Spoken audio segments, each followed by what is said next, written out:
So did I, actually. Nothing on it, but I've heard him speak before. He's a wonderful speaker. No, actually, Richard Santorum was very inspirational. A lot of things that things that motivated me to run on feeling the crisis. Okay, you guys got to speak up just a little bit. Jim, running for New Hampshire Senate in District 4. District 4, and obviously Tom Flaherty of GraniteGrok. And folks, we just want to make sure that we've got cameras galore this time. So speak on. Tom, you've got questions. Yeah, I got a point. I wanted to hear your opinion on this.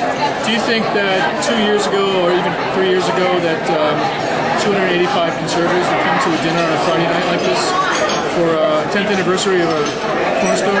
Yeah, no, it was very depressing 2 years ago, but I do remember having this discussion, and we were trying to figure out whether Obama was going to be like FDR, and everybody believed what he was doing at the time, and he got reelected, or he was going to go in the wrong path, and people were going to realize it like Jimmy Carter.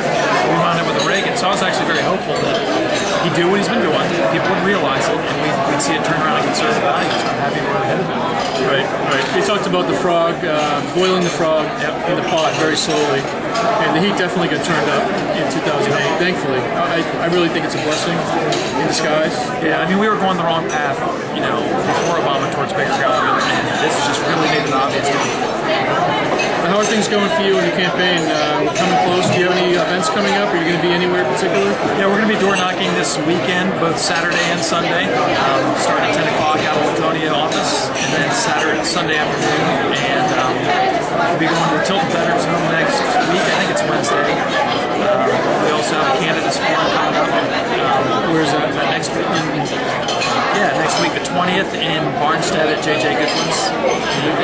So lots of events coming up. Good. So you're busy? Very busy. That's good. We have posted a couple of videos of him, especially from the Alton Old Home Day Parade. I kid you not, Tom and Steve, this guy is the Energizer Bunny of the New Hampshire Senate candidates. I mean, he ran the entire route.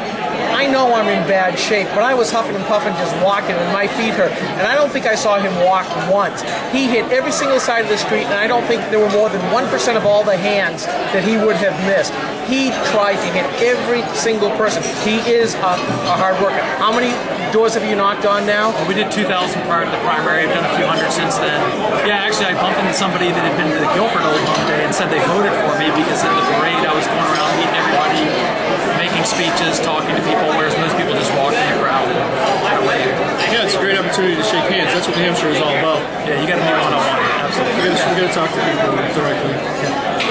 Biggest difference between you and your rival? Well, he's pretending to be a fiscal conservative. Who is? Andrew Hosmer, and he says he's against the sales and income tax, but he won't sign the pledge. He's getting supported by Susan Olney, Sylvia Larson, all the pro-income tax supporters, so I'm sure they told him not to sign the pledge. So he hasn't done that, and so he doesn't have a track record of being a fiscal conservative, even though he's trying to act like one now. So I think the voters will understand the difference. We're going to make sure they're educated on the difference between himself and me. Any particular goals that you have once you take your seat after November 2nd? Big goal is first get the budget back in balance, and then go further from there, make some cuts so we can actually roll back some of the tax cuts. We can't be complacent with just stopping the growth of government. It's grown too much. We need to roll it back. Guys, any questions? So where are you going to be tomorrow? Tomorrow, 10 o'clock in the morning, I'll be at my office, and then we'll be out knocking on doors in Guilford and Laconia. So in the Lakes region, you are in Laconia on Canal Street. Yep. What number? 23 Canal Street. And if people want to reach you? Phone number is 822-2588. Email? Jim@JimForsythe.com. And your website? JimForsythe.com. Excellent. Jim, as always, we meet again on the campaign trail. We will probably do it again. You know where we live, you know where we are. Sounds good. And if we can do something, if you just want to yak about something, some issue, give us a call. On the night of the election night, November 2nd, we have reserved Gunstock Inn for, we're hoping it's going to be a Belknap County-wide election party to look at the results, tally the results, and celebrate. Oh, very good. Nice. A guy who knows what he's got to do and when he's got to do it by. Thanks. Jim, thank you very much. Sure, thank you. Thanks, Jim. Good luck, Tom.